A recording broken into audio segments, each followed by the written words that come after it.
আমার চ্যানেলে তোমাদের সকলকে স্বাগত। আজ আমরা ক্লাস 8-এর রায়ান মার্টিন প্রশ্নবিচিত্র থেকে ভূগোলের দ্বিতীয় পর্যায়ক্রমিক মূল্যায়নের চতুর্থ স্কুল সলভ করব।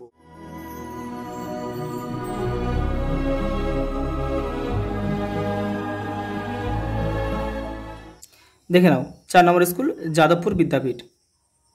প্রথম প্রশ্ন, উত্তর পূর্ব ও দক্ষিণ পূর্ব আয়ন বায়ুর মিলিত অঞ্চল কি নামে পরিচিত? ITCZ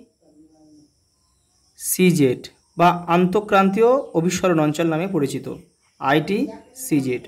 পরেরটা, লিবিয়া মরুভূমির উষ্ণ ও ধূলিপূর্ণ বায়ুকে বলা হয় ঘিবলি। ঘিব ঘয়সই ব লহসই ঘিবলি। পরেরটা, কোন বায়ুকে সমুদ্র বায়ু মৌসুমী বায়ুকে হবে? এটা মৌসুমী বায়ুকে সমুদ্র বায়ু ও স্থলবায়ুর বৃহৎ সংস্করণ বলা হয়। ড্যাশকে বাম্বি ক্লাউড নামে পরিচিত। কোন মেঘকে বাম্বি ক্লাউড বলা হয়? দেখে নাও, স্ট্র্যাটোকিউমুলাস।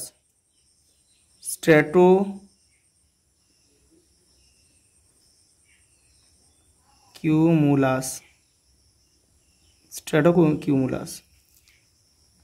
পরেরটা, পারানা প্যারাগুয়ে ও উরুগুয়ে নদীর মিলিত প্রবাহ হল লা প্লাটা।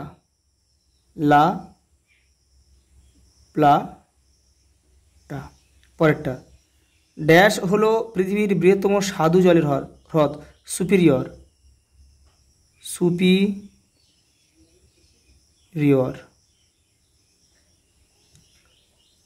অ্যাক্রন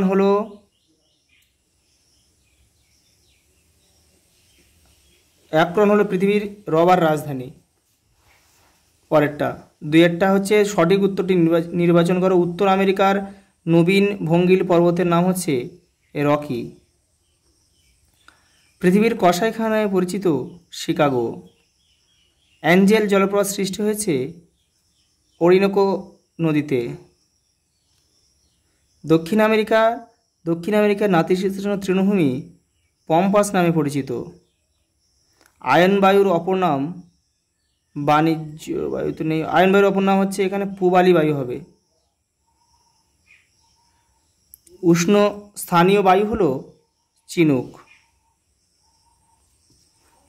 পরেরটা, পূর্ব চীন সাগরে ঘূর্ণিঝড় টাইফুন নামে পরিচিত। পরেরটা দেখে নাও, এক কথায় উত্তর দাও। কোন মেঘকে বজ্র মেঘ বলা হয়?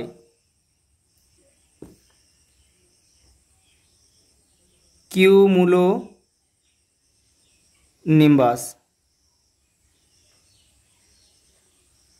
বৃষ্টিমাপক যন্ত্রের নাম কি? রেনগজ। গর্জনশীল চল্লিশা কি? তোমাদের টেক্সটের 36 নম্বর পেজে উত্তরটা রয়েছে, দেখে নাও। এই যে গর্জনশীল চল্লিশা, 40 ডিগ্রি দক্ষিণ অক্ষরেখা বরাবর পশ্চিম থেকে পূর্বে সশব্দে প্রবাহিত পশ্চিমা বায়ু হচ্ছে গর্জনশীল চল্লিশা।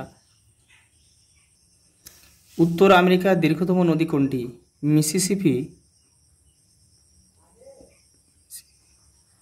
মিসিসিপি,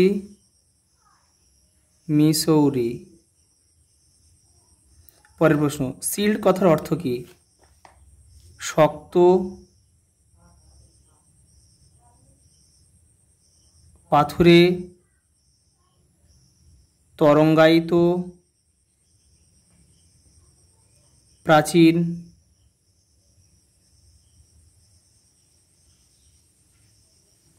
প্রাচীন ভূখণ্ড। পরেরটা হচ্ছে স্টেনশিয়া কি? তোমাদের টেক্সটে 106 নম্বর পেজে রয়েছে। পম্পাস অঞ্চলের পশুচারণ ভূমি। পম্পাস অঞ্চলের পশুচারণ ভূমিগুলি স্টেনশিয়া নামে পরিচিত। পশুচারণ ভূমি। পরের প্রশ্ন, 4টা সঠিক হলে শুদ্ধ লেখো এবং ভুল হলে অশুদ্ধ লেখো। দক্ষিণ আমেরিকার ক্রান্তীয় বৃষ্টি অরণ্য সেলভা নামে পরিচিত। এটা শুদ্ধ। কানাডিয়ান শিল্ড অঞ্চলের হ্রদগুলি বায়ুর ক্ষয়কার্যের ফলে গঠিত হয়েছে। এটা অশুদ্ধ। পরেরটা, পশ্চিমা বায়ুর অপর নাম হলো বাণিজ্য বায়ু। এটাও অশুদ্ধ। এটা হচ্ছে আয়ন বায়ু হবে। শীতকালীন মৌসুমি বায়ুতে বৃষ্টিপাত অনেক বেশি হয়। এটাও অশুদ্ধ।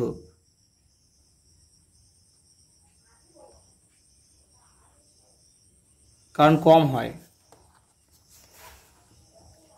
পরেরটা দেখো, নাতিশীতোষ্ণ অঞ্চলে ঘূর্ণবৃষ্টি সীমান্ত বৃষ্টি নামে পরিচিত। এটা শুদ্ধ। পরেরটা, পার্বত্য উপত্যকার দিনের বেলায় শীতল ক্যাটাবেটিক বায়ু নিচের দিকে নামতে থাকে। এটাও অশুদ্ধ। এটা রাতের বেলা হবে। পরেরটা হচ্ছে শিশির ও কুয়াশা অধক্ষেপণ নয়। শুদ্ধ। পরেরটা, 2013 সালে ঘূর্ণবাত হলো ফাইলিন। শুদ্ধ। পরের প্রশ্ন দেখো, 5এরটা, কারণ উল্লেখ করো যে কোনো 4টি। নিরক্ষীয় অঞ্চলে নিম্নচাপ বলয় সৃষ্টি হয়েছে কেন? তোমাদের টেক্সটের 30 নম্বর পেজে উত্তরটা রয়েছে, দেখে নাও। এই যে 1, 2, 3 এই 3টে পয়েন্ট পুরোটা লিখতে হবে। পরের প্রশ্ন, মুম্বাইয়ের তুলনায় পুনেতে বৃষ্টিপাত কম হয় কেন? দেখে নাও।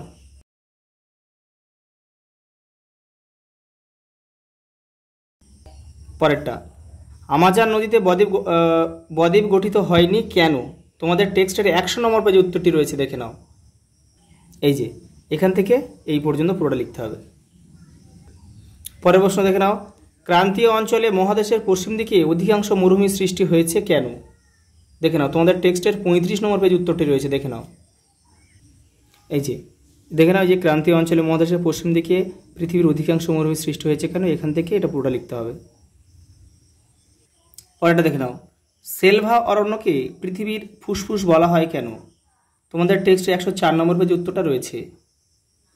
এই যে যেহেতু 3 নম্বরে একটু উপর থেকে লিখবে, এটা লিখবে, নিচেটাও লিখবে, এখান থেকে এই পর্যন্ত পুরোটা লিখবে। পরের প্রশ্ন, প্রেরি তৃণভূমিতে প্রচুর গম উৎপন্ন হয় কেন? তোমাদের টেক্সটের 87 নম্বর পেজে উত্তরটা রয়েছে, দেখে নাও। এই যে এখান থেকে এই পর্যন্ত লিখতে হবে। পরেরটা দেখে নাও, 6 দাগের উপযুক্ত চিত্রসহ যে কোনো 2টি প্রশ্নের উত্তর দাও। পৃথিবীর চাপ বলয়ের সঙ্গে নিয়ত বায়ুপ্রবাহের সম্পর্ক চিত্রসহ আলোচনা করো। দেখে নাও। তোমাদের টেক্সটের 36 নম্বর পেজে উত্তরটা রয়েছে। এই যে এই চিত্রটা এঁকে এইগুলো লিখতে হবে, এবং বায়ুপ্রবাহ কোন দিক থেকে কোন দিকে হচ্ছে এই তীর চিহ্নগুলোও কিন্তু সেভাবে দিতে হবে। পরের প্রশ্ন, চিত্র ও উদাহরণসহ শৈলক্ষেপ বৃষ্টিপাতের উৎপত্তি আলোচনা করো। তোমাদের টেক্সটের 47 নম্বর পেজে রয়েছে, দেখে নাও। এই যে এখান থেকে এটা পুরোটা লিখতে হবে, এটা, আর এই ছবিটা আঁকতে হবে। পরেরটা দেখে নাও, উত্তর আমেরিকার হ্রদ অঞ্চলে শিল্পোন্নতির কারণ আলোচনা করো। তোমাদের টেক্সটের 89 পেজে উত্তরটা রয়েছে। এই যে শিল্পোন্নতির কারণ, এই পয়েন্টগুলো পুরোটাই লিখতে হবে তোমাদেরকে। দেখো লাস্ট প্রশ্ন, দক্ষিণ আমেরিকার জলবায়ুর বৈচিত্র্যের কারণগুলি বর্ণনা করো। তোমাদের টেক্সটের 101 নম্বর পেজে উত্তরটা রয়েছে, দেখে নাও। দেখে নাও, জলবায়ুর বৈচিত্র্যের কারণ: অক্ষাংশগত অবস্থান, সমুদ্র থেকে দূরত্ব, ভূমির উচ্চতা, সমুদ্র স্রোত আর বায়ুপ্রবাহ। এইগুলো লিখতে হবে। এই বক্সের মধ্যে যেগুলো আছে এগুলো পয়েন্ট করে এগুলো লিখে দিতে হবে। আচ্ছা, এই পর্যন্ত, দেখা হবে পরের ভিডিওতে।